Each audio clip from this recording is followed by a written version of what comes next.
llaman y ellos nos van a traer la palabra del Señor. Así que se presentan y después puedes subir. Bueno, primero las damas. Bueno, mi nombre es Miriam, soy esposa de Nacho, tengo 2 hijos, los miro. Uno de 23, que se está por casar, yo les cuento todo. ¿Cuento? Y mi hija Morena, que tiene 18 años, nuestra hija. Bueno, yo me llamo Nacho, en realidad me llamo Ignacio, pero todos me dicen Nacho. Estoy casado con esta hermosa mujer, vamos a cumplir 25 años. Y servimos al Señor en Buenos Aires, de donde somos. Estamos, por la gracia del Señor, sirviendo ahí en la iglesia de Villa Celina. Iglesia, para nosotros es un honor poder compartir este 40 aniversario. Creo que tengo que subir, ¿no? Así que voy a subir. Fuerte aplauso para mi esposa. ¡No! Bueno, gracias. Mi esposa me dijo, Chiche, ¿me vas a ayudar con algo? Me dijo, dale a Chiche la copa porque la vas a romper. Así que toma. ¿Cómo están, familia? ¿Bien? Bueno, una bendición para mí y para mi esposa poder compartir este tiempo hermoso con la iglesia. Son una iglesia muy querida, donde tenemos amigos muy queridos y para nosotros es un privilegio compartir la palabra. Sé que es un tiempo de familia, ¿no? ¿Cuántos de los que están acá tienen familia? Levanten la mano. Y sí, claro, uno dijo ahí todo. ¿Este pelado lo trajeron para que haga estas preguntas? No. Pero ¿sabes por qué quería hacerte la pregunta? Primero, porque quiero que entiendas que estos 2 tiempos que tendremos breves, pero para la familia, te involucran sea cual sea tu situación. Por ahí estás acá con tu marido y con tus hijos, yo estoy acá con mi esposa, los hijos quedaron en Buenos Aires, pero por ahí sos una mamá soltera. Por ahí sos un papá, por ahí sos una familia ensamblada, por ahí está el tío, el primo, no vino el resto de la familia. Creemos que cada vez que la palabra de Dios se abre, el mensaje de Dios, el evangelio, tiene que ver y nos afecta a cada uno de nosotros, y cuánto más en la familia. Así que si tenés una Biblia por ahí, si no tenés seguro alguien con Biblia se te va a acercar. Vamos a ir a Juan capítulo 1, ahí vamos a tener la primera meditación. Cuando pensaba en el día de ayer, orando y terminando algunas cosas en estos tiempos, el Señor guió para que esta primera parte de este fin de semana hermoso, que si el Señor permite vamos a compartir, que tiene que ver con estos encuentros de familia, en cada uno de estos encuentros yo quiero dejarte un concepto, ¿sí? Un concepto. Imagínate si te dijera, bueno, quiero que recuerdes 30 conceptos, no, difícil, pero uno. El primero que está en Juan capítulo 1, antes de dar lectura y antes de orar, yo quiero compartírtelo y darte una breve definición. El primer concepto, pensando en la familia, vamos a empezar hablando de la gracia. Ahora, si yo tuviera que decirte bíblicamente una definición de la gracia de Dios, hay muchas. A mí me gusta bastante esto de dar diferentes opciones. Voy a intentar hacerlo lo más sencillo posible. Gracia de Dios es que Dios me da aquello que ¿qué? Que no merezco. Yo quiero decirte algo, el Señor nos permite estar sirviendo en una iglesia.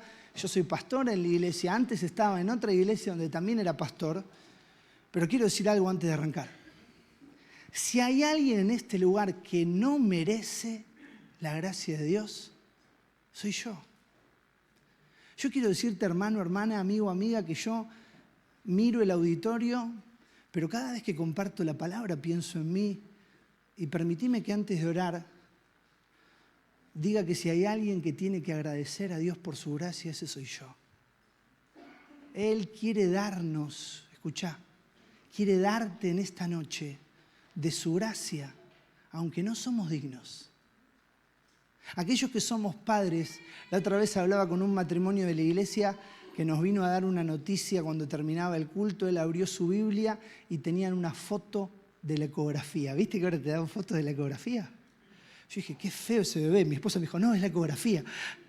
Pero le dije, mirá, pocas cosas te van a hacer entender más la gracia de Dios como ser padre. Así que, hermano, hermana, pero amigo, amiga, va a ser breve, ¿eh? Pero yo quiero rogarte que podamos orar al Señor y ver cómo es esta gracia que el Señor quiere derramar en nuestras vidas. Oramos, amado Padre, gracias por tu iglesia en este lugar. Gracias por estos 40 años. Gracias, Señor, por puertas abiertas para proclamar el evangelio y hacer discípulos. Pero, Padre, queremos rogarte ahora en la obra de tu Espíritu, usando tu palabra, que nos des la gracia de poder ver cómo es tu gracia. y entender que quieres derramar esa gracia en nuestras vidas, en nuestras familias. Padres que bendicen a sus hijos, hijos que bendicen a sus padres y dinámicas familiares, Padre, que pueden ser transformadas por tu gracia. Te lo pedimos, Padre, y te lo rogamos. En el nombre y en los méritos de Cristo Jesús. Amén. Juan capítulo 1. Voy a leer algunos textos aquí.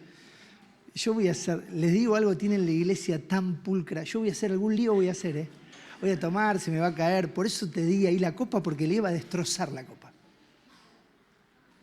Hace frío y yo tengo calor. Es así, ya me van a conocer. Juan 1:14.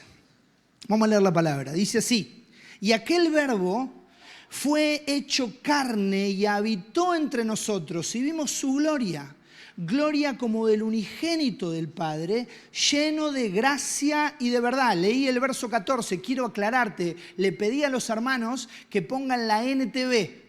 Yo leo la Reina Valera 60 y vos decís, qué raro. No, son dos versiones distintas, pero dicen lo mismo. Dice el verso 14, aquel verbo fue hecho carne. Pregunto para que la iglesia me responda, ¿quién era el verbo? ¿Quién es el verbo? Jesús. Dice, y aquel verbo fue hecho carne y habitó entre nosotros y vimos su gloria. Y dice el final del verso 14, lleno de gracia y de verdad. Dice verso 15, Juan dio testimonio de él y clamó diciendo, este es de quien yo decía, el que viene después de mí es antes de mí, porque era primero que yo. Un trabalengua medio difícil, Quiero decirte algo y animarte. Me encantó cuando alguien dijo, Chiche dijo, no alguien. ¿Cuántos están acá hace un año? Yo quiero hacer una pregunta un poco más extensiva. ¿Cuántos están en la iglesia hace menos de 5 años? Levanten la mano, alto. Un montón. Yo quiero contarte brevemente para luego explicarte algo del verso 15. El Señor nos permite estar en una iglesia hace 6 años y medio. La iglesia de toda la vida, el Señor nos movió, nos sacó y nos llevó a una iglesia nueva. Cuando llegamos a la iglesia había 30 personas. No había música, el culto era muy estructurado, muy serio. Aquellos que me conocen pueden decir, ¿qué hace este tipo ahí, no? Bueno, en estos 6 años y medio Dios hizo una obra hermosa. Pasamos de ser 30 a ser 170. Y la iglesia está totalmente loca. Pero pasa lo que voy a explicarte ahora. Muchas veces leemos versículos y los hermanos de la iglesia nuevos en la fe me miran con cara como diciendo, buen versículo, ¿eh? Digo, ¿qué entendiste? Buen versículo, ¿eh? Pero, ¿qué dice? Bueno, ¿eh? Cuando leemos algo y no entendés, volvelo a leer. Y si no lo entendés, preguntá. Y si el pastor o el predicador habla difícil, preguntale. Escuchá, no hay nada peor, escuchá bien, nada peor que venir a la iglesia como una religión, como una repetición, que venir a una reunión y poner cara como que entendés y no entender nada. Mirá lo que dice el verso 15, te lo explico. Dice, el que viene después de mí, dice Juan, dice, es antes de mí porque era primero que yo. ¿Sabés de qué está hablando? Está hablando de Jesús. El verbo vino después de mí, pero antes de mí era primero que... Vos decís, qué raro. Todo siempre apunta a Jesús. Verso 16. Porque de su plenitud tomamos todos y gracia sobre gracia. Pues la ley, verso 17, por medio de Moisés fue dada, pero la gracia y la verdad vinieron por medio de Jesucristo. A Dios nadie le vio jamás. El unigénito Hijo que está en el seno del Padre, Él le ha dado a conocer. Todos estos versículos hablan de Jesús. Los hermanos que dirigían la alabanza, los hermanos que abrieron la reunión, todos hicieron mención de hay una persona especial, hay una persona especial. Y en este primer sermón y en todos, vamos a hablar de esa persona especial. ¿Sabés quién es? Jesús. Y en esta porción de Juan se hace mucho énfasis en su gracia. Ahora, si te pregunto la definición de gracia, ya la sabés. Aparte están tomando apuntes, ¿no? ¿Alguno toma apuntes en este lugar? Levante la mano. Qué bendición, hermanas, gracias por levantar la mano.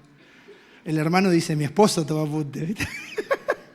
¿Y el tipo? No, él no, porque él trabaja. Ah, bueno, entonces si trabaja, no. No, él no lee porque él trabaja. Mira, hermano, laburamos todo, pero sería bueno que los varones también presten atención. ¿Amén, hermana? Amén. La hermana dice, este pelado me cae bárbaro. Retomo. Hay más risas femeninas que masculinas. Hoy vamos a hablar de la gracia y quiero mencionar 3 cosas muy sencillas sobre la gracia. Primer concepto, verso 14, dice al final, pero te leo todo el versículo, Y aquel verbo fue hecho carne y habitó entre nosotros y vimos su gloria, gloria como del unigénito del Padre, lleno de gracia y de verdad. Lleno de gracia. Cuando pensamos en Jesús y en su persona, tenemos que entender que no es que Jesús tiene gracia, Él está lleno de gracia. Primer concepto, ¿cómo es la gracia de Dios? En primer lugar, la gracia de Dios es abundante.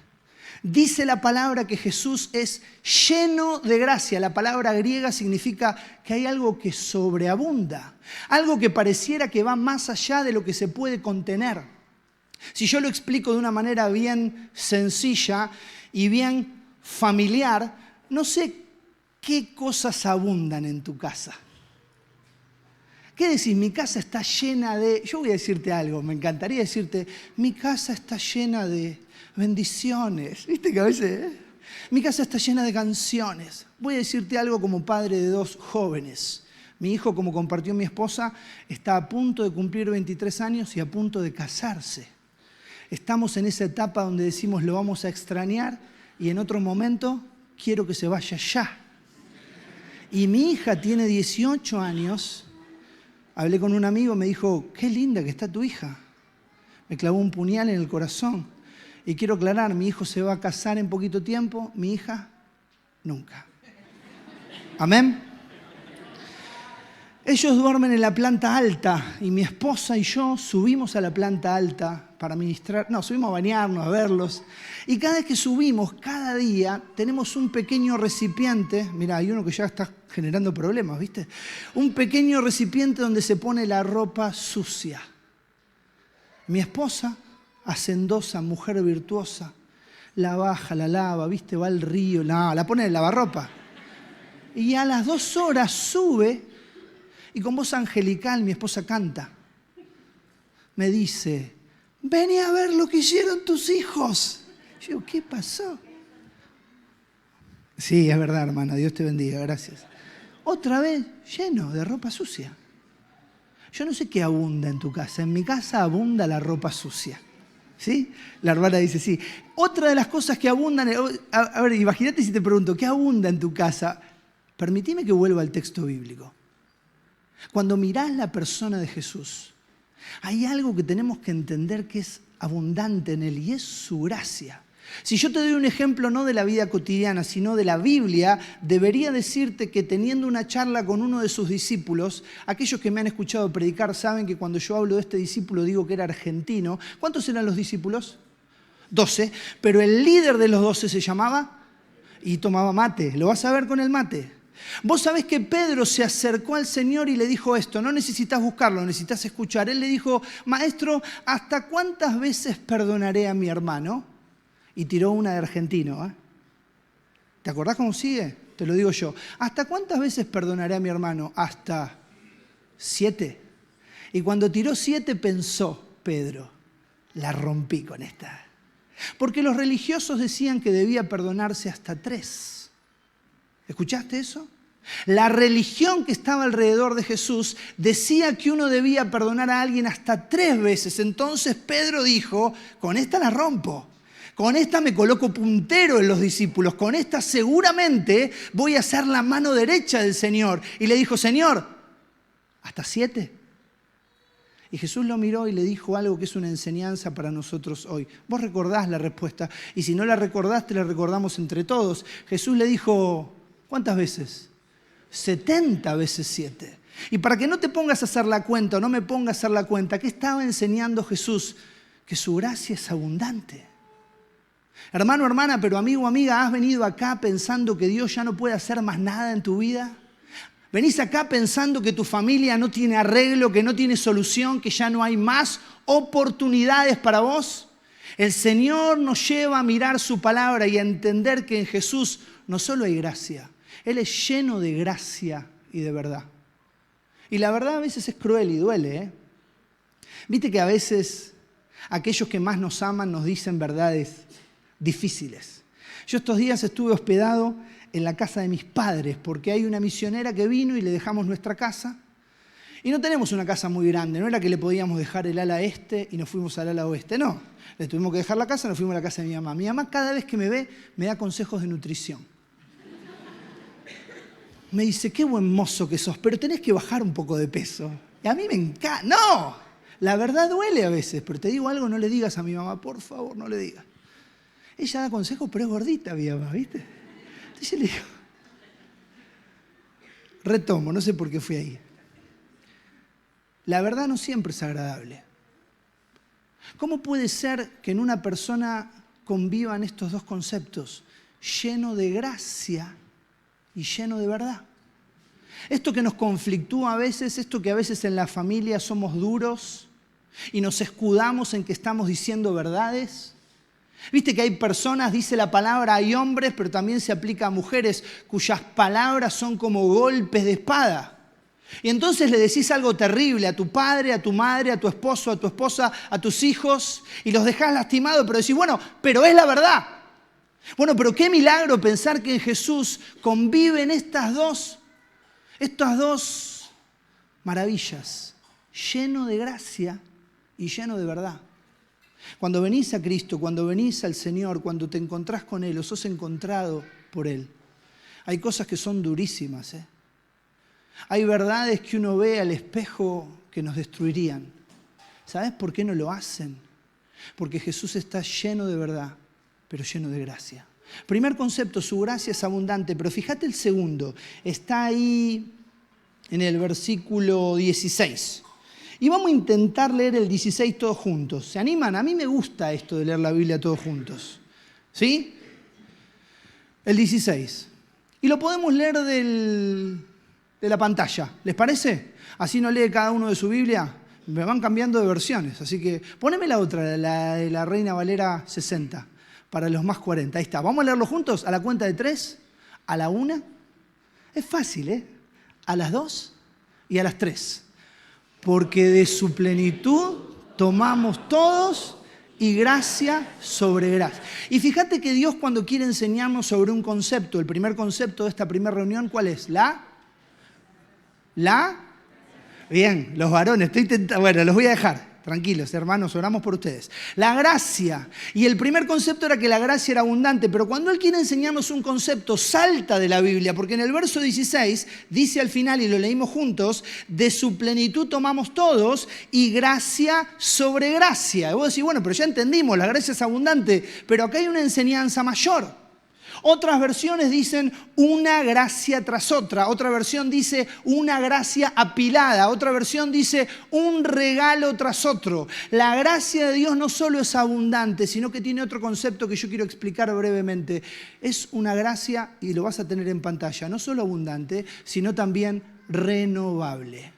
Lo voy a explicar porque la palabra lo explica de esta manera. La gracia de Dios es gracia sobre gracia. Algo puede ser abundante, pero puede acabarse. Por ejemplo, yo no les conté algo de mí. Soy profesor. Tenía cara de profesor, ¿no? Los chicos que van a la secundaria, ¿cuántos van a la secundaria acá? Levanten la mano. Bien. Levantan como con dolor, pero ¿están de vacaciones o no? ¿No están de vacaciones acá? ¿En Santa Fe no hay vacaciones? ¿Ya pasaron? Son raros los de Santa Fe, ¿no? Nosotros los porteños, bueno, pará, el tipo los odia a los porteños, ¿viste? Lo miran. No voy a preguntar de qué cuadro son, lo dejo ahí, escúchame. Los chicos que van a la secundaria sufren los profesores. ¿A universidad? ¿Hay alguno que va a la universidad acá? No estudia nadie acá.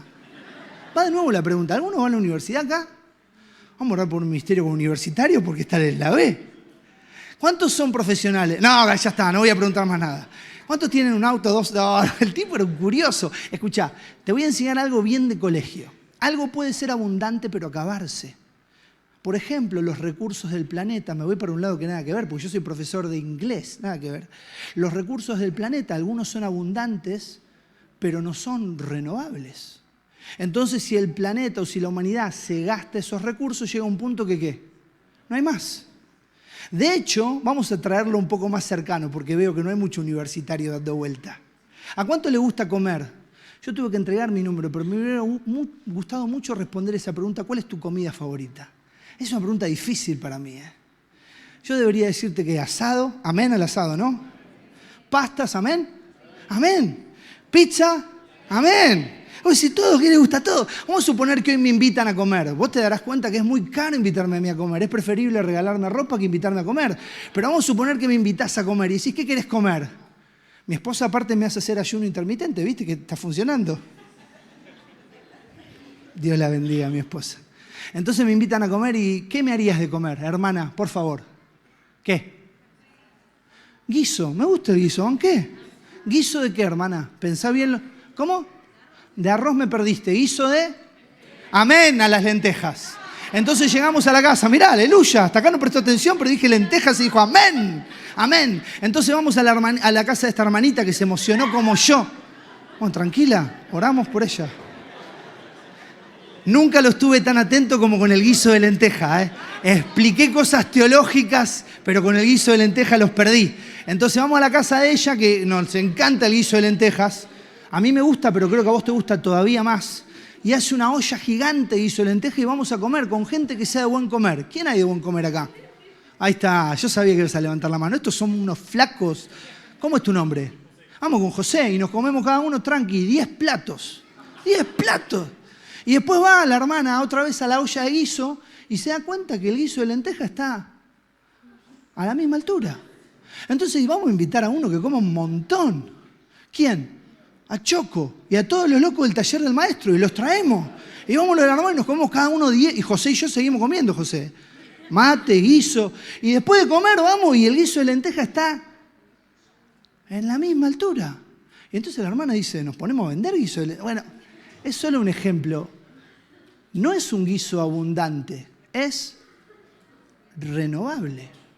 ¿Sabes que la gracia de Dios es no solo abundante, es renovable? ¿Sabes cuándo se acaba la gracia? Nunca. ¿Sabes cuándo disminuye la gracia? Nunca. ¿Sabes que cuando miramos la persona de Cristo no solo vemos que Él está lleno de gracia, sino que le vemos que es gracia sobre gracia? Ahora, cada vez que en nuestra situación familiar llegamos al punto en donde decimos, ¿sabes qué? Hasta acá. Esta es la última oportunidad que te doy. Hoy fue el último día que hablamos de eso. Tantas veces me encontré con mi hijo diciéndole, esta es la última oportunidad que te doy. Y el Espíritu diciéndome, Nacho, si yo te dijera lo mismo. Yo sé que a veces los ejemplos son muy sencillos. El 99% de las veces de comida, ¿por qué será? Pero las verdades teológicas son muy profundas. ¿Sabes qué necesitan nuestras familias? Gracia de Dios. Una gracia abundante, pero una gracia renovable. Una gracia que nos lleva a entender que este Dios que debería hacernos como sus empleados. ¿Te acordás de esta historia bíblica? No la vas a buscar, está en Lucas capítulo 15. Un hijo fue y le dijo al padre, dame la herencia. ¿Cuándo se recibe la herencia? ¿Cuando alguien qué? Se muere. El hijo fue y le dijo al padre, dame la herencia ahora. Era como diciéndole al padre, mirá, si te morís o vivís no me importa, yo lo que quiero es la... Me dijeron la herencia, yo hubiera dicho la plata, la billulla, la guita. Money. Alguno me dijo money.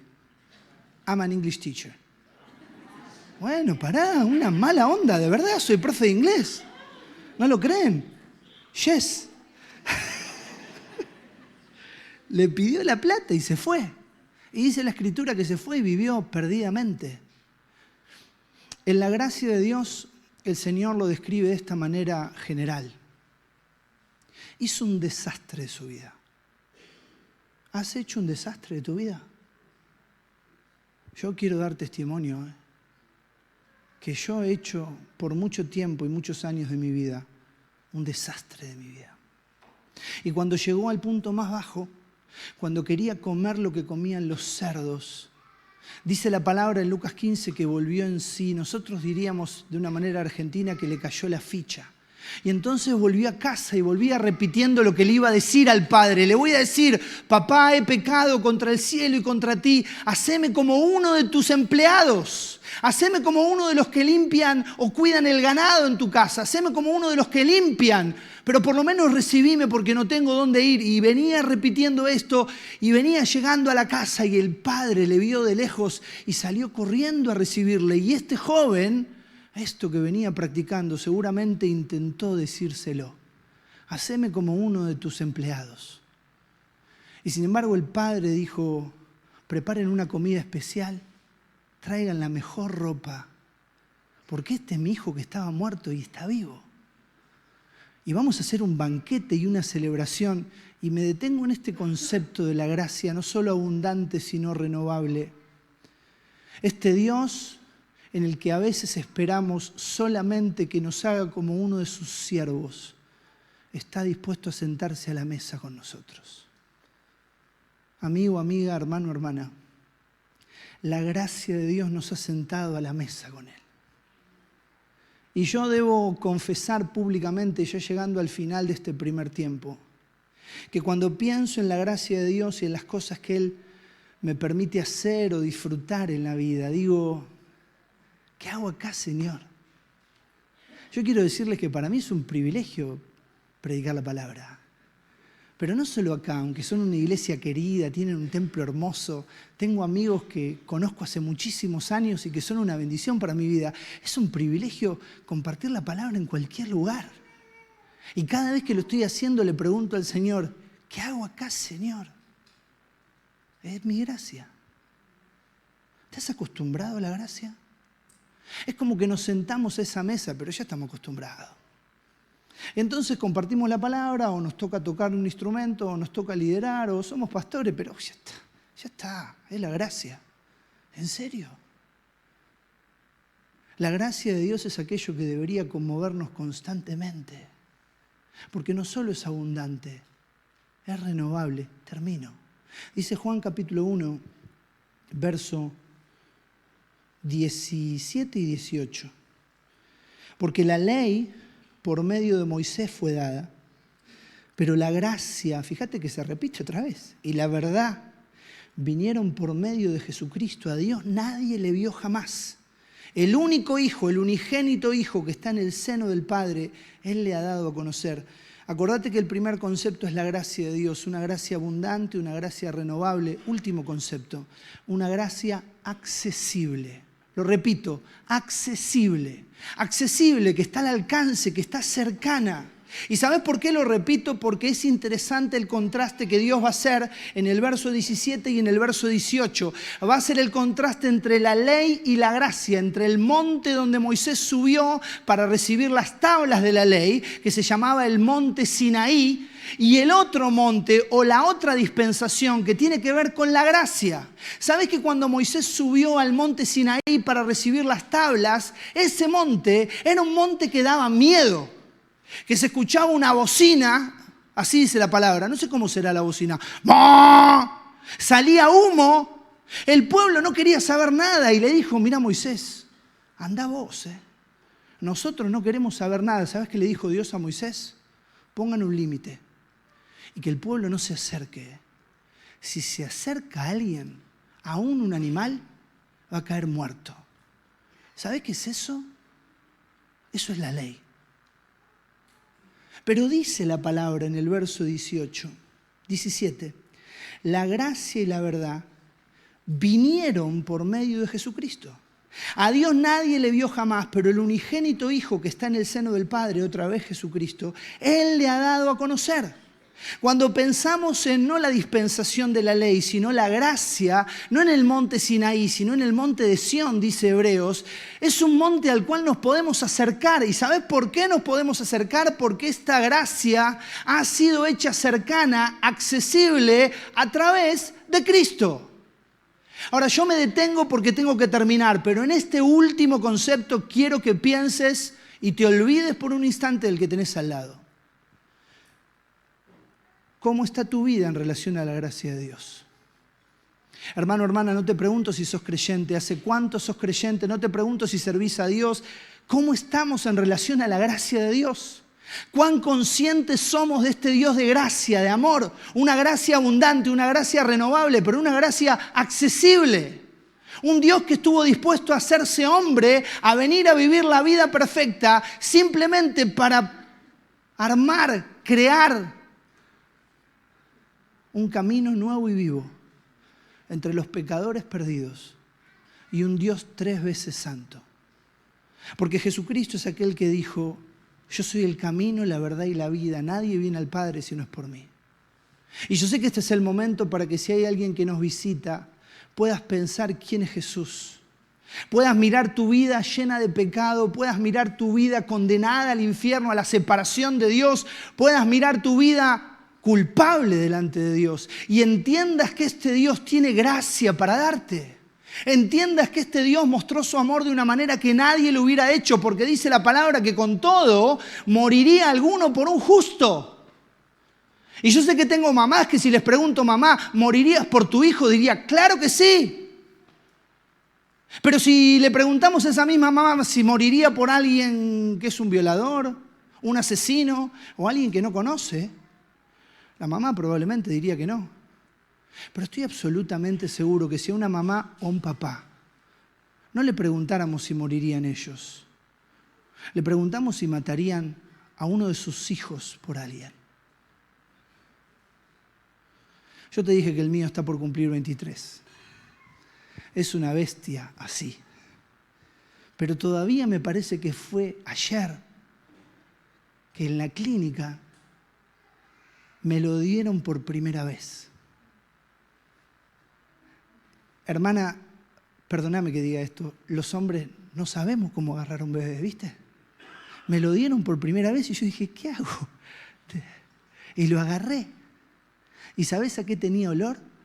¿A qué? A bebé. ¿Viste que tienen olor a bebé? Y lo primero que pensé, ¿sabes por qué lo digo? Porque fue lo primero que pensé. Y Dios sabe que esto que te digo fue lo primero que pensé. Lo primero que pensé fue: yo no daría la vida de este nene por nadie.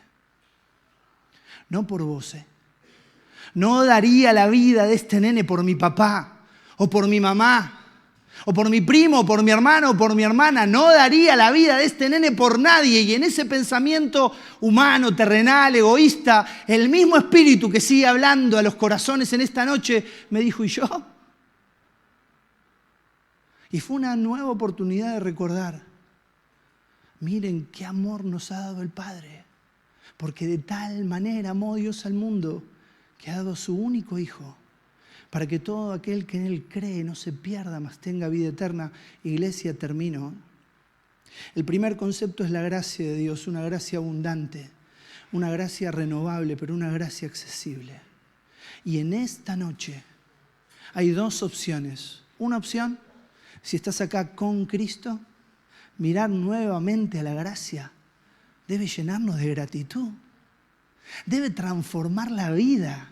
Debe avivar la vida cuando está media apagada. Debe sacudir la vida cuando está media religiosa como modo avión. Debe llevarnos a venir delante de Él y decirle: gracias, Padre, por tu gracia. Gracias porque me has sentado a tu mesa. Gracias porque seguís perdonándome y es hasta 70 veces 7. Gracias, Señor, porque nunca, no hay nada que pueda hacer que me aleje de tu gracia. Pero hay otra opción, porque quizás estás acá sin Cristo. Y es hora de entender que Él es el camino, que Él es la verdad y que Él es la vida. Es hora de entender que nadie llega al Padre si no es por Él. Es hora de entender que su muerte, que su sangre es lo único que puede perdonar, limpiar pecados y transformar al pecador o a la pecadora en un hijo salvo por la eternidad. Mira, en este primer tiempo el concepto es gracia. No quiero decirte lo que va a ser en el segundo tiempo, porque antes tenemos que orar.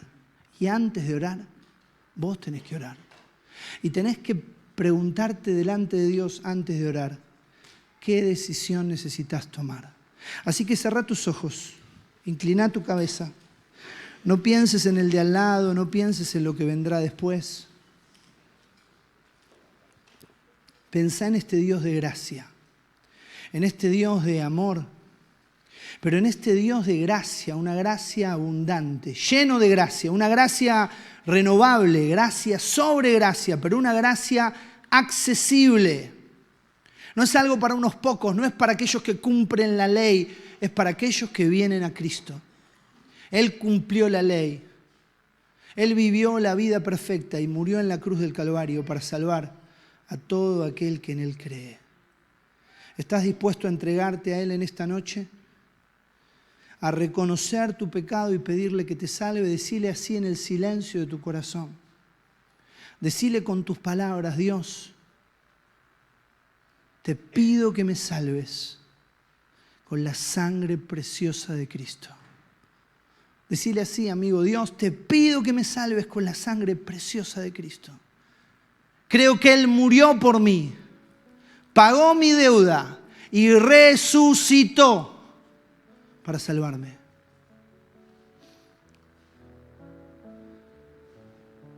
No necesitas decir las palabras que digo yo, pero dice la Escritura. Ahí con tus ojos cerrados y la cabeza inclinada, dice la Escritura que a todos los que reciben a Cristo y a los que creen en su nombre, Dios les da el derecho de ser hechos hijos de Dios. Por eso, con los ojos cerrados y las cabezas inclinadas, yo quiero hacer una pregunta personal ya al terminar. ¿Has orado así? ¿Le has dicho a Dios en intimidad en tu corazón: Dios, sálvame, quiero a Cristo, creo en Él, me arrepiento, te pido que me perdones? Fíjate que la invitación nunca es una iglesia, nunca es una religión, nunca es una repetición. La invitación no es nuestra, es de Dios a una relación con Él, en Cristo. ¿Has orado así? Ahí con tus ojos cerrados y tu cabeza inclinada, si has hecho esta oración en intimidad, levanta tu mano al cielo ahora, mostrando la decisión de tu corazón. ¿Has orado así? Tu mano al cielo ahora. ¿Quién? Sí, Dios te bendiga. Sí, Dios te bendiga. No pienses en el de al lado, pensá en el Señor. Y pensá en aquel que murió en la cruz del Calvario para salvarte. ¿Le has pedido al Señor que te perdone? Levantá tu mano al cielo ahora, mostrando con valentía la decisión de tu corazón. Al cielo, no a mí, No es para mostrarme a mí, es para mostrarle al Señor aquella decisión que has tomado en tu corazón. Bien alta la mano, sin temores, sin vergüenza, sin demoras. Amado Padre, adoramos tu nombre. Y queremos rogarte en esta hora que bendigas cada decisión en cada corazón.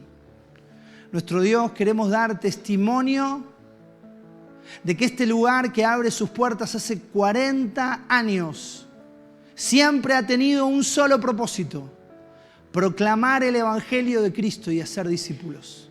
Por eso queremos rogarte, Padre, como familias, como hombres y mujeres, que al contemplar tu gracia podamos ser transformados por ella. Yo quiero rogarte, pero queremos rogarte, Padre, por aquellos que han manifestado tomar una decisión por Cristo. Que tu Espíritu Santo obre, que bendiga sus corazones y que puedan mostrar fruto genuino, digno de arrepentimiento. Y Padre, aquellos que hemos venido a este lugar con Cristo, que una contemplación de tu gracia en tu palabra pueda transformar y cambiar nuestras vidas. Padre, te amamos, te agradecemos, nos ponemos en tus manos y te pedimos esto, en el nombre que es sobre todo nombre, en el nombre de Cristo Jesús. Pasó un amigo y me dijo: tuvimos cooling break, ¿no? Como el Mundial.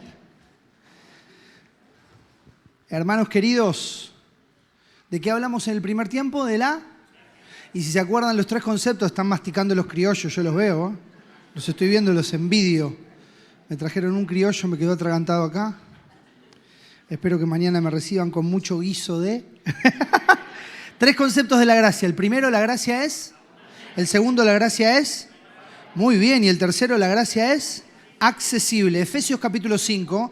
Porque si en el primer tiempo hubo un concepto que quiero que recuerdes, en el segundo tiempo hay otro concepto, y justo en la oración de Miguel lo mencionó. Así que mientras buscas Efesios capítulo 5, voy a contarte algo, voy a poner el tiempo para no pasarme. Este segundo concepto tiene que ver con el amor, pero antes de poner quizás en pantalla los conceptos que vamos a compartir, voy a contar que a veces cuando hablamos del amor hay algunos algunas confusiones, ¿viste? Y a veces pensamos, sobre todo en el núcleo familiar, que el amor debería expresarse o el amor son cosas que no son amor. Por ejemplo, yo sé que acá no pasa, pero mi mamá, voy a hablar un poco de mi mamá hoy, no sé por qué. No le cuenten nada, ¿eh?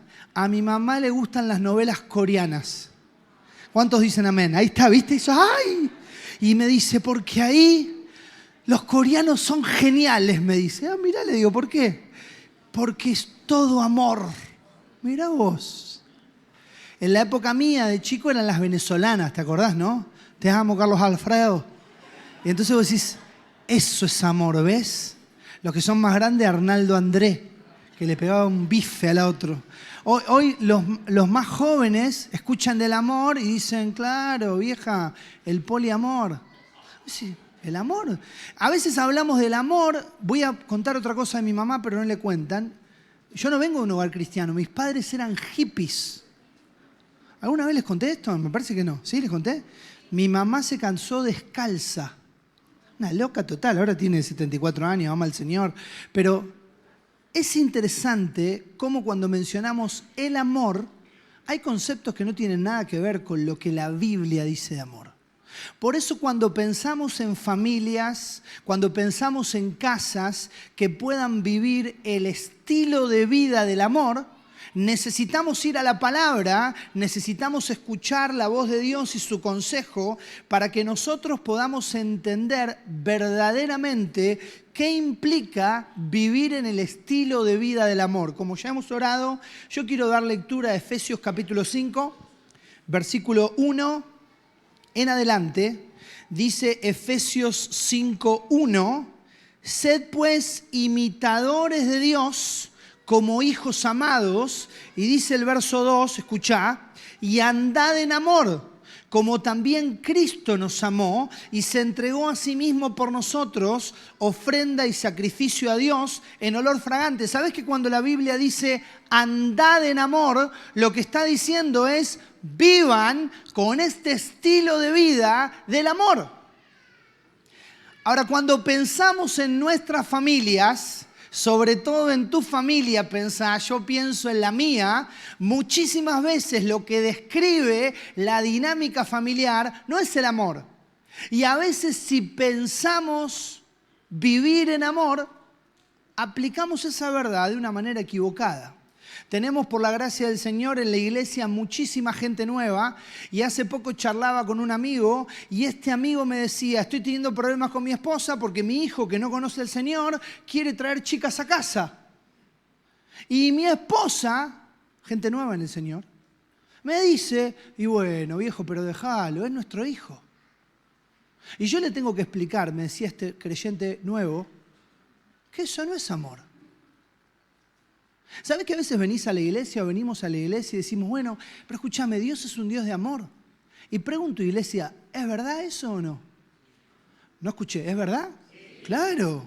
¿Dios es amor? Sí. Amén, ¿no? Pero el amor de Dios debe llevarnos a vivir de una manera bíblica. Cuando dice andad en amor, Dios va a explicarnos qué significa eso. Dice, fíjate verso 3. Pero fornicación y toda inmundicia o avaricia ni aun se nombre entre vosotros como conviene a santos, ni palabras deshonestas, ni necedades, ni truanerías que no convienen, sino antes bien acciones de gracias, porque saben esto, que ningún fornicario o inmundo o avaro que es idólatra tiene herencia en el reino de Cristo y de Dios.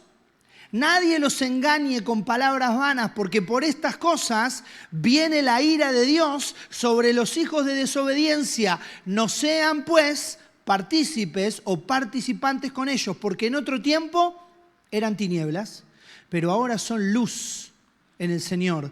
Anden, vivan como hijos de luz. Es curioso que en la porción bíblica que acabo de leer, donde Dios dice que debemos andar en amor, que debemos vivir en amor, que nuestro estilo de vida tiene que ser el amor, también leí cosas bastante duras.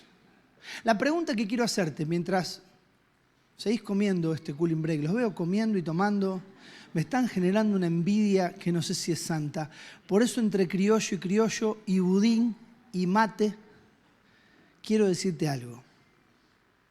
¿Estás dispuesto a que Dios te muestre que tenés que cambiar tu estilo de vida? ¿Estás dispuesto a que Dios se nos meta en casa y te muestre que vos, como esposa o como esposo o como hijo, o como matrimonio o como mamá soltera o como jefe del hogar, hay cosas que tienen que cambiar?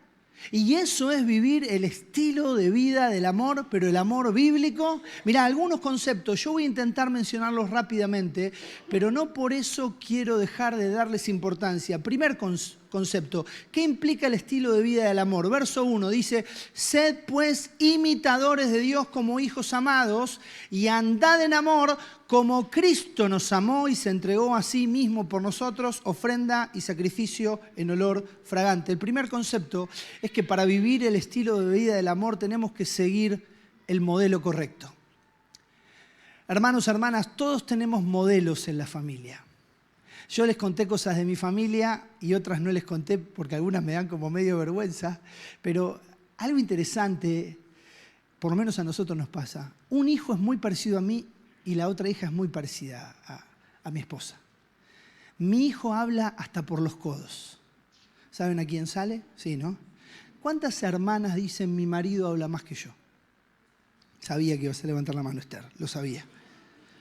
Mi esposa sufre eso, pero lo sufre por dos.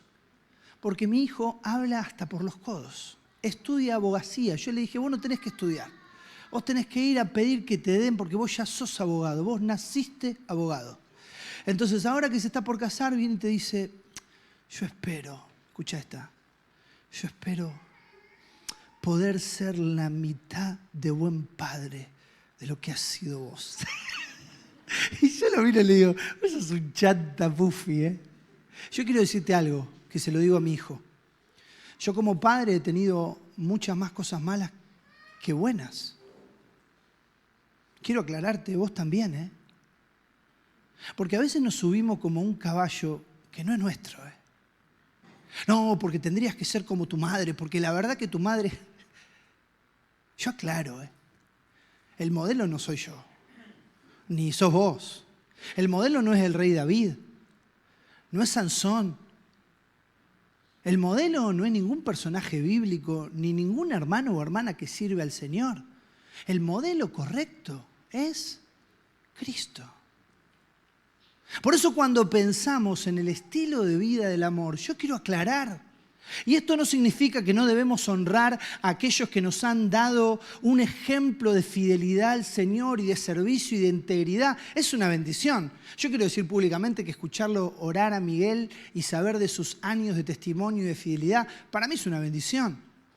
Y lo conozco a Gustavo y a Esther hace tantos años y nos han bendecido tanto, de tantas maneras como familia. Pero aclaración importante para todos.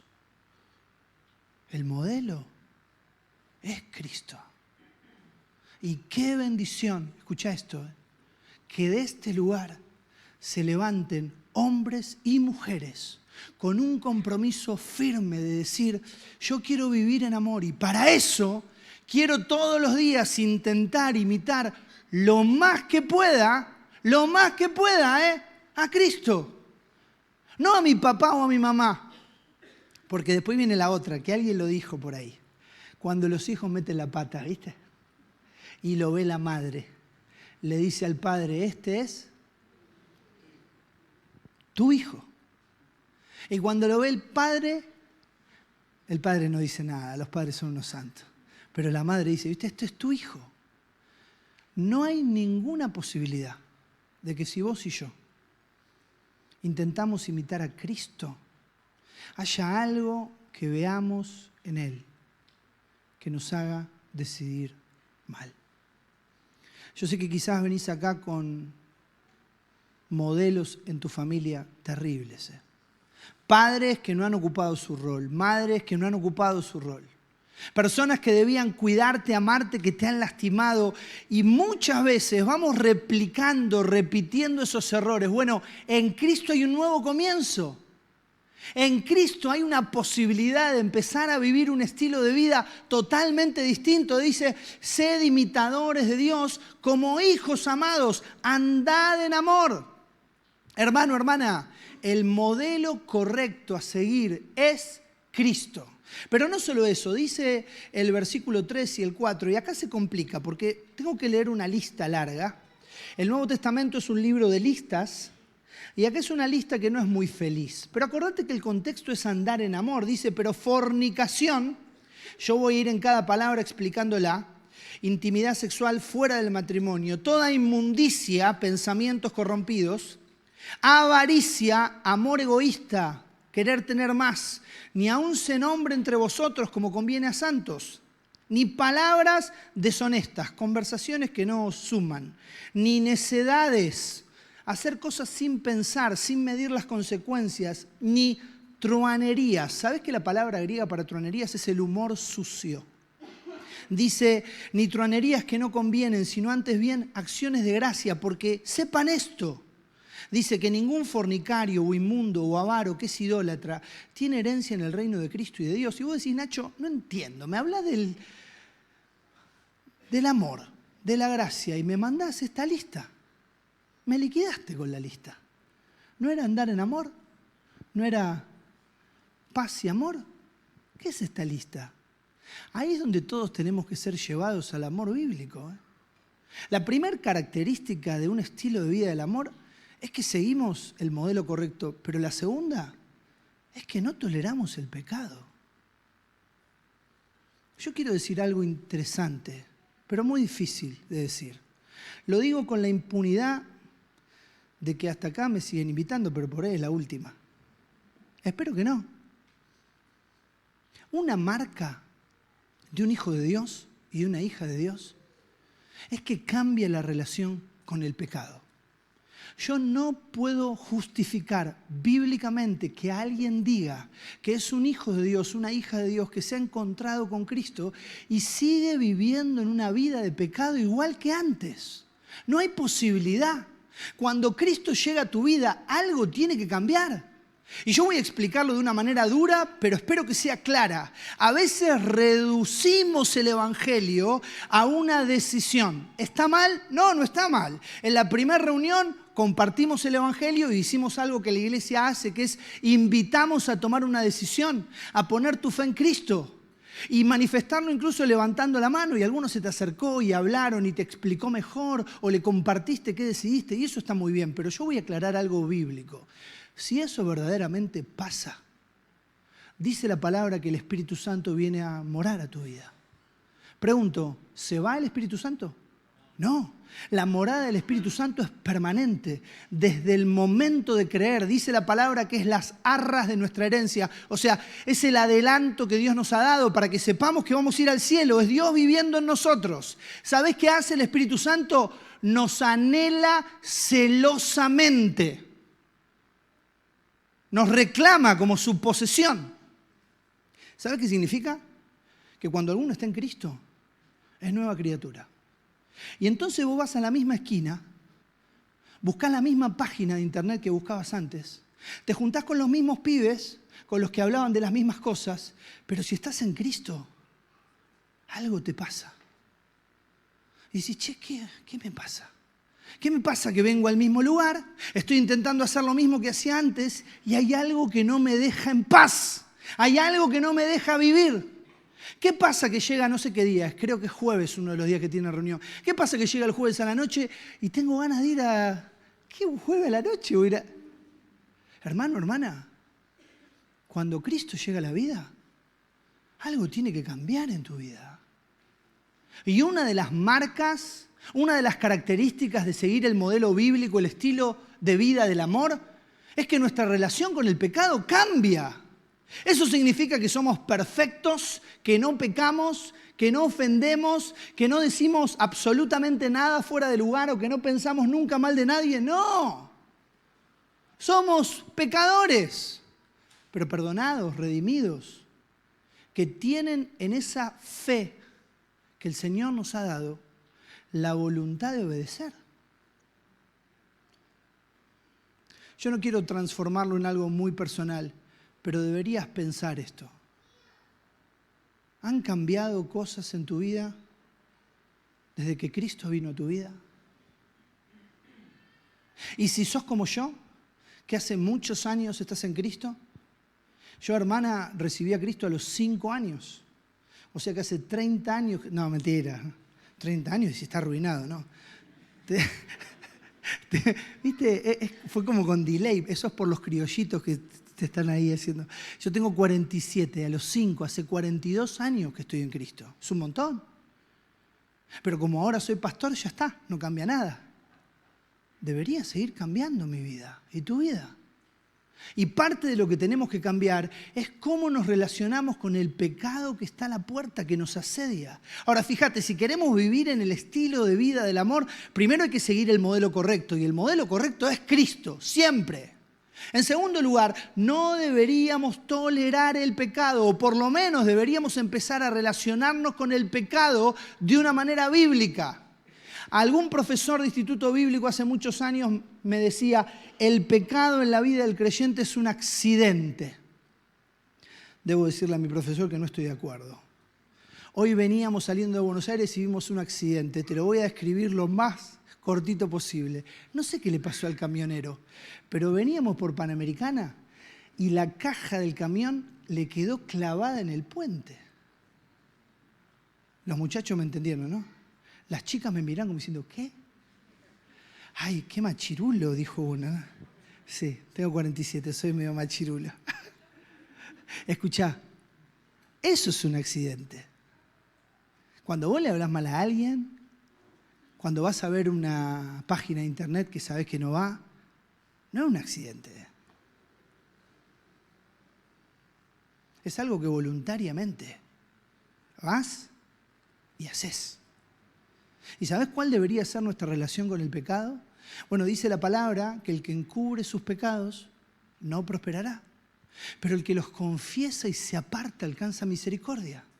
Entonces, imagínate si todos nosotros a partir de esta noche comenzáramos o renováramos el compromiso con Dios de empezar a vivir y relacionarnos con nuestro pecado de una manera bíblica. Y entonces cada vez que ofendo a alguien, cada vez que le hablo mal a alguien, estoy dispuesto a reconocerlo y pedirle perdón al Señor y después a esa persona. Yo sé que acá los matrimonios nunca discuten, pero en Buenos Aires los matrimonios discuten.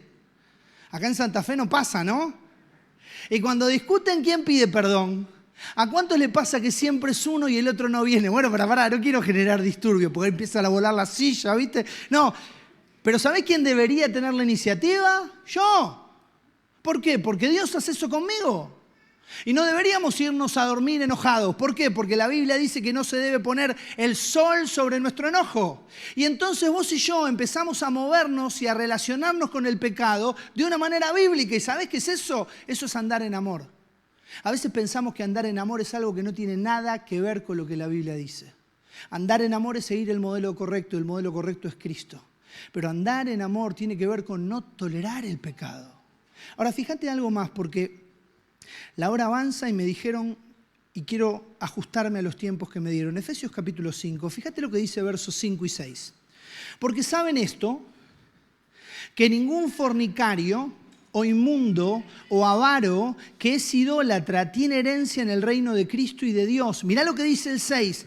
Nadie os engañe con palabras vanas, porque por estas cosas viene la ira de Dios sobre los hijos de desobediencia. Yo voy a explicar algo. Ya no me acuerdo si fue 1 año o 2 años, estudiábamos Efesios en la iglesia. La iglesia donde nosotros estamos es una iglesia que está totalmente loca. Un hermoso grupo, pero un grupo muy nuevo en la fe. Intentamos ser una iglesia muy informal. Mirá cómo estoy vestido, así predicamos. Re cool, ¿viste? Pero muy bíblica también. Entonces ahora, por ejemplo, este domingo empezamos a estudiar Tito. Este domingo el sermón es Tito capítulo 1. El domingo que viene, Tito capítulo 2.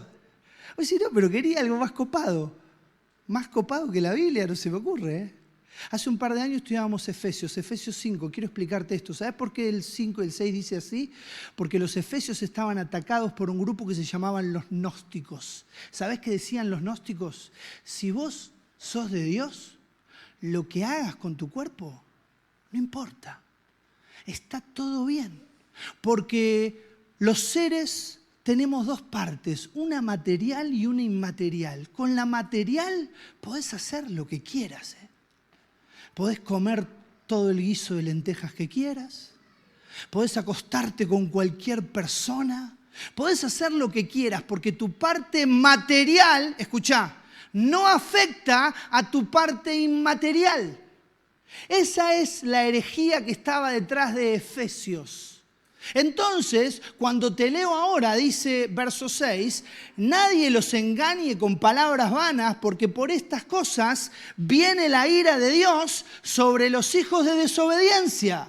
¿Sabés qué está diciendo Dios a través de Pablo? Mira, ustedes quieren vivir en amor, en primer lugar, sigan el modelo correcto. En segundo lugar, no toleren el pecado, pero en tercer lugar, lo vas a ver ahí, confíen en la palabra. ¿Sabés qué tenían los efesios? Ellos lo tenían en parte, nosotros lo tenemos completo. ¿Sabes qué tenemos? Tenemos la palabra profética más segura. Hermano, hermana, vivimos tiempos peligrosos, en donde gente que se dice cristiana, saco las comillas, cristiana, va a decir cada cosa que no tiene nada que ver con Dios. Va a decir, no pasa nada. Vos podés hacer lo que tengas ganas, total. Dios es un Dios de amor y de gracia. Y pregunto, ¿Dios es un Dios de gracia? ¿Cómo es su gracia? Muy bien, excelente. Mirá cómo aprendiste. Ahora voy a decirte algo terrible. Primero me encanta que te lo acuerdes. Si no lo vivimos, no sirve de nada. Solo vamos juntando información. Vivir en la gracia y vivir en el amor tiene que ver con algunas cuestiones bíblicas. Seguir el modelo de Jesús. No tolerar el pecado, pero estar parado firme en la palabra. Por eso yo quiero animarte a algo. ¿Vos querés que tu familia cambie? ¿Querés que tu vida cambie? Lee la Biblia todos los días. Léela de tapa a tapa. Y cuando la termines, ¿sabes qué haces? ¿Qué haces? Volvés a empezar. Y cuando la termines de nuevo, ¿sabes qué haces? Volvés a empezar y vos decís, no, pero a mí no me copa mucho leer. No soy mucho de leer. Mira, si no sos mucho de leer, tenés que empezar a leer. Y si no lees, y pasan los años y no lees, y no te interesa aprender lo que la Biblia dice, la pregunta más justa que deberías hacerte es si sos de Cristo. Voy a decirlo nuevamente, iglesia. La pregunta más justa que deberías hacerte si no hay una inquietud espiritual, si no hay una sed de la palabra, si no hay un deseo de aprender de Dios, la pregunta más justa que deberías hacerte es si sos de Cristo. Yo voy a contarte una conversación que tuve el domingo. El domingo terminé de predicar. Me estaba esperando un joven de 19 años que viene a la iglesia hace 2 meses. Yo siempre que termino de predicar, primero saludo. Somos una comunidad mucho más pequeña que ustedes. Entonces nos saludamos todos, nos abrazamos. Imagínate que yo termino de predicar transpirado y abrazo a todos. ¿Es una prueba de si aman al Señor o no? El que se queda en esa iglesia es porque ama al Señor. Y lo peor es que me abrazan a mí también, es un enchastre. Este chico me esperó un montón de tiempo, 19 años tiene, quiero que escuches, no viene de un hogar cristiano. Me esperó como 40 minutos, nos sentamos y me dijo, estoy preocupado por algo. ¿Qué pasó ese? Hace 4 domingos que cuando están en la predicación me duermo. Le digo, pero contame, ¿te quedás con el celu a la noche? No. ¿No dormís a la noche? No. Duermo. Pero cada vez que empiezan a predicar, me duermo. Un joven nuevo, preocupado por eso, le dije, ¿sos de Cristo? Me dice, mira, no sé si lo entendí. Mirá lo que me dijo este joven, quiero que lo escuches. No sé si lo entendí intelectualmente nada más. ¿Tendré que reconvertirme? Lo miré y le dije, no sé. Pero te doy este folleto, vos ya sabés el Evangelio. Te pido que lo leas hoy y antes de leerlo ores al Señor para que Él te muestre qué decisión tenés que tomar. El lunes fue al grupo de adicciones y siguieron teniendo con el muchacho encargado una charla sobre el Evangelio. Ayer vino a la reunión casera, no se durmió, pero mirá lo que le llamó la atención a él. Si yo soy de Cristo, no me puedo dormir. ¿Qué está pasando? Nadie le dijo, ¡Eu! Nadie le dijo, ¿Sabés quién le dijo? El Espíritu Santo de Dios. Ese que hace que entendamos que la vida cristiana no es una religión. No es venirse a sentar acá o encontrar una comunidad que me trata bien. Es que Dios, eterno, perfecto, irrumpa en mi vida y la transforme, la cambie, la rompa, la haga de nuevo. La restaure como nadie más puede hacerlo. Ahora, hermano, hermana, para eso, para que pase eso, hay cosas que tienen que estar. Hay cosas que tienen que estar. Y algo que tiene que estar es una relación diaria, viva, necesaria con la palabra. Yo quiero decirte algo como pastor y como predicador. No todos los días tengo ganas de leer la Biblia. No me levanto todos los días cantando salmos, himnos y cánticos espirituales. No me quedo sin agua caliente y digo alabo al Señor porque me quedé en el medio de la ducha sin agua caliente. No me agarro los dedos con la puerta y digo alabado sea tu nombre, Padre. En ninguna de esas situaciones digo malas palabras tampoco. Hago un paréntesis pequeño. Yo decía muchas malas palabras. Muchísimas. Probablemente más de lo que decís vos. Hace años que no digo malas palabras. No sé cómo pasó. Si te digo algo, cada vez que se te escapa una mala palabra, ¿sabés de dónde se te escapa? Del corazón. Porque de la abundancia del corazón, retomo, aún los días que no tengo ganas de leer, ¿sabés qué me obligo a hacer? A leer. ¿Sabés qué le digo a mi esposa? Ella me pregunta y yo le pregunto, ¿leíste hoy?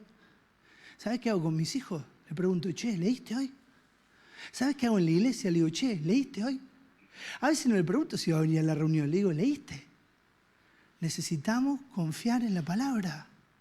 Necesitamos relacionarnos con la palabra. Para que cuando vengan los gnósticos o los de YouTube o los de moda, nosotros sepamos que eso no es palabra de Dios. Y que tenemos que confiar en lo que Dios dice en su palabra. Termino, la hora avanzó. Y fíjate que estamos hablando porque el contexto de Efesios 5 es andad en amor. Y vos decís, Nacho, ¿pero no era un mensaje de amor? Claro, el amor bíblico, el amor correcto, el amor de Cristo.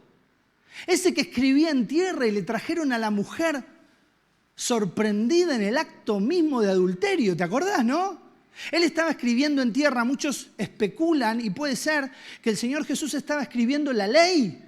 Y le trajeron los religiosos a la mujer sorprendida en el acto mismo de adulterio. ¿Conocés la historia, no? Si encontraron a la mujer sorprendida en el acto mismo de adulterio, le faltó traer a alguien más, ¿no? ¿A quién tendrían que haber traído también? Al hombre. Pero no lo trajeron. Por ahí era amigo de alguno. Por ahí era conocido. Eso es la religión, ¿viste? Eso es la religión. Entonces le trajeron a la mujer. Y vos te acordás lo que Jesús hizo. Él escribía en tierra, ni los miró. Y le dijeron, esta mujer fue sorprendida en el acto mismo de adulterio de la ley. Moisés mandó que debemos apedrear a tales mujeres. Ni los miró. Siguió escribiendo en tierra. Y les dijo, ¿te acordás lo que les dijo? Te lo recuerdo por las dudas. El que esté libre de pecado, que tire la primera. Y se fueron, y aclara la Biblia que se fueron primero los más viejos. ¿Sabes por qué? Porque los más viejos tenemos más ¿qué? Pecado, más años. Así que Miguel, ya sabes, ¿eh? ¿Por qué? Porque tenemos más tiempo de pecar. Pobre Miguel, fue con respeto. Yo tengo 47, todo lo que tiene menos de 47, yo tengo... Se fueron antes los más viejos y después los más jóvenes. Recién ahí. El Salvador del mundo que escribía en tierra levantó la vista y le dijo a la mujer, ¿y los que te condenaban? Se fueron, Señor. Ninguno quedó. Y entonces la miró. ¿Cómo la habrá mirado, no? Lo que pagaríamos para tener una máquina del tiempo y estar ahí y ver cómo la miró. Y le dijo frases muy pequeñas pero muy importantes. Ni yo te condeno. Vete y no peques más. En Jesús no vas a encontrar la condenación, pero tampoco vas a encontrar este amor ficticio, este supuesto mundo cristiano que hace cualquier cosa. Cuando pensamos en el modelo bíblico del amor es Cristo. Y cuando pensamos en Él tiene que ver con seguir su modelo, tiene que ver con no tolerar el pecado, con confiar en su palabra. Pero termino, dice el verso 7, no seas pues partícipes con ellos. No seas pues partícipes con ellos. Mirá, cierro con este concepto. Vivir y seguir el modelo bíblico del amor es seguir el modelo correcto, es no tolerar el pecado, es confiar en la palabra, pero también es tomar decisiones prácticas. No seas pues partícipes con ellos. Hay lugares de los que te tenés que alejar. Hay personas de las que te tenés que alejar. Hay gente a la que te tenés que juntar. Y hay lugares a donde tenés que empezar a ir. ¿Por qué? Porque es poner en práctica decisiones que me guíen y que nos guíen como familia a la voluntad de Dios. Mira, yo siempre que predico y que tengo que hacer una autorreferencia, intento hablar de mis defectos. Primero porque son muchos más que mis virtudes. Y después porque el Señor no me llamó a anunciar mis virtudes. Me llamó a anunciar sus virtudes. Yo oro y espero para que nuestra vida cristiana no tenga la consistencia y la durabilidad de mis dietas. Algunos que se ríen los reprendo en el nombre de Jesús. Yo te diría que prácticamente casi todos los lunes arranco. Y le pongo onda, ¿eh? Arranco, vamos. Y en las mejores semanas llego a... Bueno, pará, martes me mataron, iba a decir jueves. Y no lo digo con risa, siempre le digo a la iglesia, mirá que este es uno de los pecados míos que se ve, tengo muchos que no se ven. Pero quiero animarte a algo y que tomemos un compromiso juntos. Pero no uno con el otro, con el Señor. Tenemos que tomar decisiones prácticas. Y hay cosas que son aún mucho más profundas que una dieta. Quizás hay cosas a las que tenés que renunciar hoy. Yo no sé cuáles son. Pero Dios sabe y no tengo duda que el Espíritu Santo de Dios te está mostrando cuáles son. Hoy tenés que renunciar. Por ahí hay relaciones, por ahí hay trato, por ahí hay actitudes a las que tenés que renunciar hoy. Hay lugares a los que no tenés que ir más. Hay personas con las que no te tenés que relacionar más. Pero a veces no es cosas que dejar, sino cosas que empezar a hacer. Hermano, hermana, quiero hablarte a vos. Años en la iglesia. Años. Siempre en el mismo lugar. Nunca involucrándote. Siempre dándole al Señor lo que te sobra. Lo que no vas a utilizar. ¿No será que hoy es la noche de decir, Señor, hoy empiezo, ¿No será que hoy es la noche donde el matrimonio, antes de dormir, antes de orar, antes de darse el beso de las buenas noches, tienen una charla? Una de esas incómodas, No sé si te pasa, yo estoy por cumplir 25 años de casado. La mayoría de las charlas pasan después de las 12 de la noche. Es una cosa de loco, pero hay que tenerlas a veces, Acá hay jóvenes, yo sé que después tenemos una reunión de jóvenes, pero acá hay jóvenes, Es hora de como joven, como matrimonio joven y hablar, tomar decisiones prácticas. A veces para intentar ganar al mundo creemos que tenemos que parecernos más al mundo. El Señor nos enseña que andar en amor tiene que ver con ser como Jesús. Y si hay algo que me encanta y quiero terminar acá y te pido que me acompañes. Yo quiero que leamos juntos un texto que está en Jeremías. Dale, Antiguo Testamento. Jeremías, recordado como el profeta que llorón. Qué terrible que le digan a Jeremías el profeta llorón. Es interesante pensar que este profeta fue llamado a hacer un ministerio que Dios le había dicho que no prosperaría, que no le creerían, pero que él tenía que igualmente cumplir su ministerio, predicar fielmente aunque no le escucharan. Y dice Jeremías capítulo 15, versículo 19. Un versículo conocidísimo. Y si lo podemos poner en pantalla, mejor todavía. Jeremías 15, 19. Termino con esto. Dice, por tanto, así dijo Jehová, Si te convirtieres, yo te restauraré. Y delante de mí estarás. Y si entresacares lo precioso de lo vil, serás como mi boca. Y termina diciendo algo súper interesante y súper fácil de entender. Dice, conviértanse ellos a ti y tú no te conviertas a ellos. Yo quiero terminar contándote algo, no personal mío, sino de la iglesia. Hace 3 años y medio empezamos en una casa una reunión casera. Cuando arrancamos éramos unos 10. Este jueves tuvimos, después de 3 años y medio, reunión casera y éramos 50. Ya sé que vos decís, ¿50 en una casa? Es una casa muy particular. Es la casa de un amigo y el apellido de él es Puma. Hasta ahí vamos como la zapa, Puma. Pero el padre, él es de Bolivia, le puso de nombre Delfín. O sea, se llama Delfín Puma. Si yo te lo describo a mi amigo Delfín, es una de las personas más sonrientes que conozco, más amorosas que conozco. Un hombre que construyó sin saber un salón en su casa, sin saber muy bien para qué era, y ahora él te dice, para esto lo construí. Pero ¿sabes qué es lo que más me impacta de Delfín? Es un tipo adorable, ¿eh? Él y su esposa. Él tiene más de 60. Su primer idioma no era el español, él se crió hablando quechua, él es de Bolivia. Y vuelvo a decirte, una persona que desde que lo conocimos es adorable.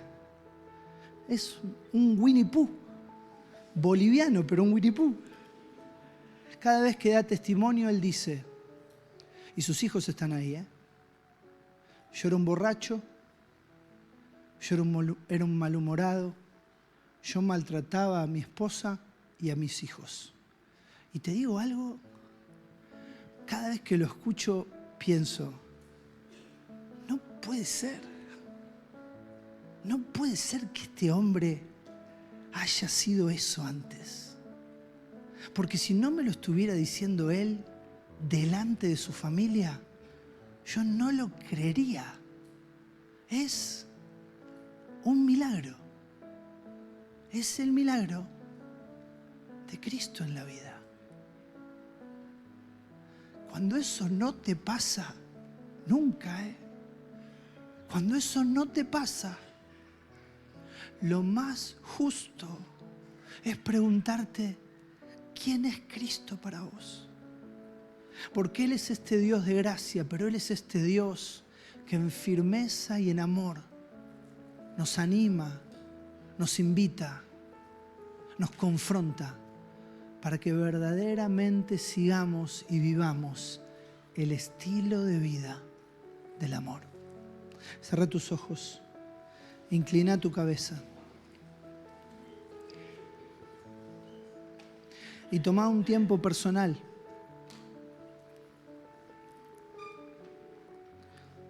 Un tiempo de decisiones. Un tiempo de oraciones privadas. Un tiempo que debe marcar un antes y un después en la vida. Hay cosas que dejar, este es el momento. Hay cosas que entregar, este es el momento. Hay compromisos que asumir delante de Dios, este es el momento. Y que como familia puedan volver a casa y tener las charlas que hay que tener, sabiendo que en Cristo hay nuevas oportunidades, hay gracia, hay perdón, hay abrazo, hay una mesa servida, hay un espíritu y una palabra que están dispuestos a guiarnos y a transformarnos. Amado Padre, clamo en esta noche, Señor, para que hagas una obra en cada uno de nosotros. Padre, te ruego por una obra en mi vida y en la vida de cada uno de los que estamos aquí. Señor, queremos mirar a Cristo. Él es el modelo perfecto. Él es el camino, la verdad, la vida. Él es nuestro amado Señor y Salvador. Quiero rogarte, Padre, para que así como Él anduvo y vivió la vida perfecta en amor, levantes de este lugar hombres y mujeres dispuestos, Señor, a tomar compromisos serios para vivir vidas como Él. Levanta de este lugar familias que puedan dar testimonio de tu milagro en nuestras vidas. Padre, que muchos de los que estamos aquí podemos dar testimonio de cómo nos has salvado, alcanzado, transformado, sanado. Padre, pienso en la oración del comienzo. Que puedas poner tu mano y sanar esos dolores, borrar esas tristezas, transformar corazones, Señor. Te ruego para que muchos de nosotros, aún aquellos que están en la iglesia, que sirven en la iglesia, al ser confrontados con tu palabra, podamos ser guiados a Cristo una vez más, Señor. Necesitamos de ti, Padre. Que la obra constante y perfecta de tu Espíritu haga que tu palabra pueda caer en corazones que sean tierra fértil, Señor. Guárdanos, líbranos de ser oidores y danos la gracia de poder poner en práctica lo que tú nos hablas. Te amamos, bendice tu iglesia en este lugar, bendice cada familia representada, Señor. Nos ponemos en tus manos, te adoramos, te bendecimos.